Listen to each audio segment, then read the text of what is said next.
మీరు ఈ సాధనా క్రమంలో ప్రవేశించిన తర్వాత అంటే మీరు ఆల్రెడీ ముందు నుంచి ఉన్నారు, పెద్దమ్మ గారు ఉన్నారు కాబట్టి మీకు మొదట్లోనే సిద్ధులన్నీ కలిగినాయి గురుగారు?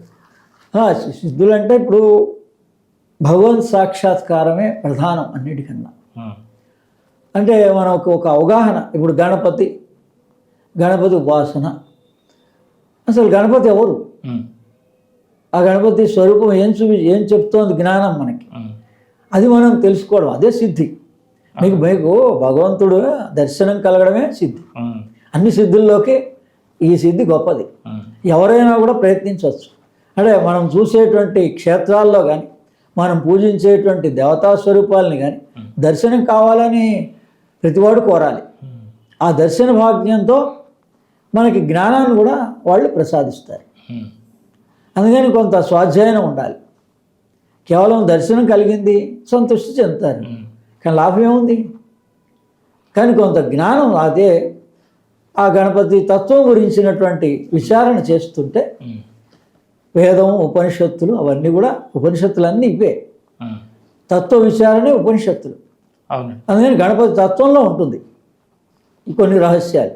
అలా ఎవరెవరు అనుభవం పూర్వకంగా మనకు ఆ స్వరూపాన్ని చూస్తే, ఆ తొండను చూస్తే ప్రాణాయామం తప్పనిసరి చేయాలని, చెవులను చూస్తే అలా మనం శ్రవణం ఎక్కువ చేయాలి అని, మనం మాట్లాడి నాకు తెలుసు అనే భావన వ్యక్తపరచకూడదు, ఎంతసేపు వినడానికి ప్రయత్నం చేయాలి.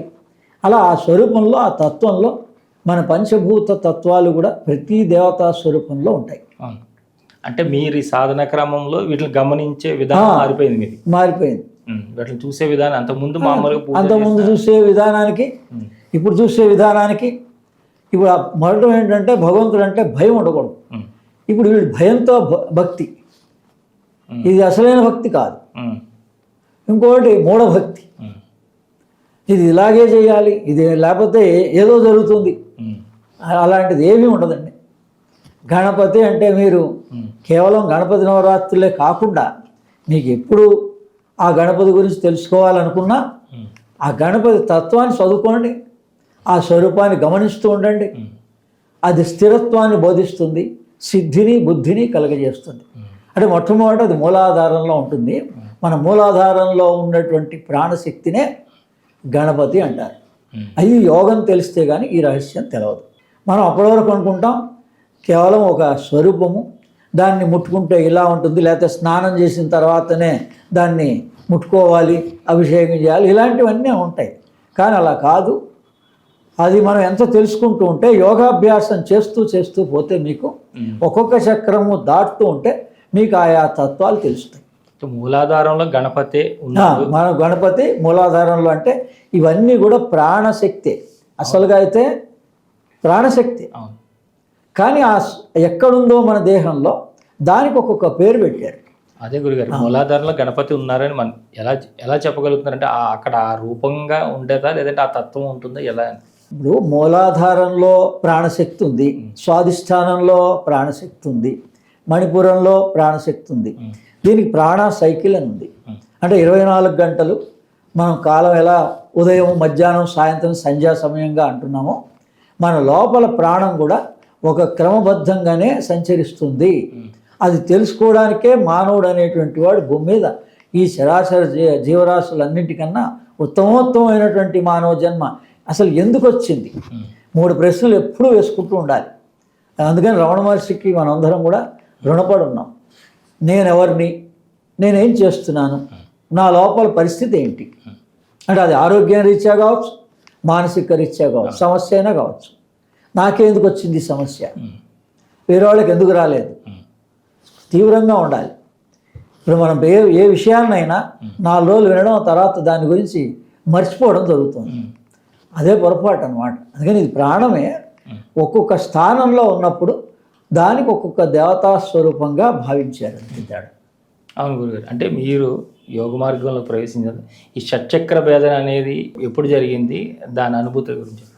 మామూలుగా ఆ 6 నెలల్లో ఈ గ్రహణం యొక్క ప్రభావాలు 2 గ్రహణాలు వచ్చాయి. అంటే చంద్రగ్రహణం, దాని తర్వాత సూర్యగ్రహణం వచ్చింది. ఆ సూర్యగ్రహణ చంద్రగ్రహణం మధ్యలో 6 నెలల కాలంలో నేను యోగాభ్యాసం, క్రియాయోగం చేశాను. అందుకని చాలా ఫాస్ట్గా అంటే పరమహంస యోగానంద చెప్పిన 4 సంవత్సరాలు ఇలా నెలలు కాకుండా కూడా ఒక 6 నెలల్లోనే మన ఈ కలియుగంలో ఆ గురువులు కూడా మన కోసం వెళ్ళి తపస్సు చేసి ఉండొచ్చు. పరమహంస యోగానంద కానీ లారీ మాసే కానీ వీళ్ళకి ఎన్ని సంవత్సరాలు అయితే కష్టమని నిజంగా శ్రద్ధా విశ్వాసం ఉన్నటువంటి వాడికి చాలా త్వరగానే ఆత్మసాక్షాత్కారం కలుగుతుంది. అంటే అప్పటికి మన దేహ పరిస్థితి, చక్రాల యొక్క పరిస్థితి, అంటే పొల్యూషన్ ఎక్కువగా లేని కారణంగా మన లోపల ఇంప్యూరిటీస్ ఏమీ లేకపోతే, రాగద్వేషాలు ఏమీ లేకపోతే మనం అందరం కూడా అనాహత చక్రంలో, తల్లి గర్భంలో పుట్టినప్పుడు ఏ చక్రంలో ఉన్నాం అనేది హూయామై అంటే రమణవారు చెప్పింది. నువ్వెవరు, నువ్వు తల్లి గర్భంలో ఉన్నప్పుడు, నీ జననం జరిగినప్పుడు నీ చక్రం ఎక్కడుంది? అందరం కూడా అనాహత చక్రంలో ఉంటాం. మరి అటువంటి వాళ్ళం మనమే మూలాధార స్వాధిష్టాన మణిపూర చక్రాల్లో ఈ రోజున కాంప్లికేషన్స్గా మనం గ్రహించవచ్చు. మనకు వచ్చినటువంటి శారీరక ఇబ్బంది ఏ గ్లాండ్లో వచ్చిందో అదే చక్రం. అక్కడ స్టకప్ అయిపోయినాడు. మరి దాన్ని శారీరకంగా కూడా మనం నివారణ చేసుకోవచ్చు. అందుకని ఈ చక్ర విభేదనం అనేటువంటిది ఈ యోగాభ్యాసంలో, ఈ ప్రాణాయామపూర్వకంగా క్రియాయోగంలో ఎస్పెషల్లీ మనకి ఆ చక్రాలన్నీ క్లియర్ అవుతాయి.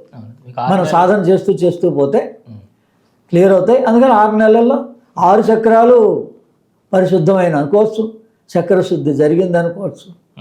అప్పుడు మాత్రం జరిగింది.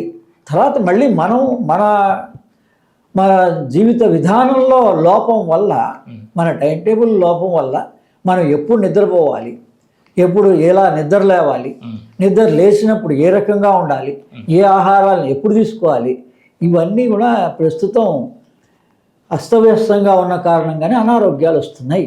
అందుకని నా అనారోగ్యాన్ని నేను నివారించుకోవడానికి 10 సంవత్సరాలు శ్రమ పడాలి. అంటే మీరు ఇంత యోగ మార్గంలో ఇవన్నీ ఉన్నప్పుడు కూడా మీరు శారీరకంగా బాగా ఇబ్బందులు ఎదుర్కొన్నారు ఒకనొక సమయంలోనని చెప్తుంటారు. అంటే దానికి కారణం ఏమై ఉండొచ్చు అని నా అనుభవంలో చెప్తున్నది మానసిక స్థితి లోపమే. అంటే ఇప్పుడు పిల్లలు ఎలా అయితే పెద్దవాళ్ళు చెప్పింది వింటలేదో, ఎంతోమంది అందరూ మంచిగా చెప్తారు. మరి విద్యా సంస్థల్లో కానీ ఎక్కడ ఎవరైనా ఓ పెద్దలు అనేటువంటి వాడు బాబు నువ్వు ఇలా ఉన్నావు, కానీ వాళ్ళకి అసలు ఆలోచనే రావటం లేదు. ఇది మన కోసమే చెప్తున్నారు, మన బావుకే చెప్తున్నారు అనేటువంటి మాట ఎవరికీ రావటం లేదు. అదే ఇది నేను గమనించింది. మరి అప్పుడు ఈ సూచనలు అందలేదా 10 సంవత్సరాలు అంటే? అందే, నేను వాటిని పట్టించుకోలేదు. ఇంకొక టైం వచ్చింది, ఇక వేసారి భగవంతుడా ఇక నువ్వు ఉన్నావా లేవా, అసలు ఉంటే మరి నన్ను కాపాడి తీరాలి అనేటువంటి అంత తీవ్ర తపన మనలో కనుక ఎప్పుడైతే వచ్చిందో అప్పుడు భగవంతుడే మన ఎదురుగుండా, చాలా ఆశ్చర్యం అండి, మా ఇంటికి ఎదురుగుండానే వేప చెట్టు ఉంది, ఓపెన్ ప్లేస్ ఉంది, ఇల్లు కట్టనటువంటిది, దానికి ఈ తిప్పతిగా అల్లుకొని ఉంది. కానీ ఇది గుండేటి నాగేశ్వరరావు గారి దగ్గరికి వెళ్ళిన తర్వాత వస్తు గుణ దీపిక ప్రామాణికంగా, అందుకని నేను ఏది చెప్పినా ఒక ప్రామాణికం ఉంటుంది. వస్తు గుణ దీపిక ప్రకారంగా యావత్ మానవాళికి పాపం ఆ మహానుభావులు ఒక జనరేషన్ క్రితమే ఆ బుక్ ప్రింట్ అయింది.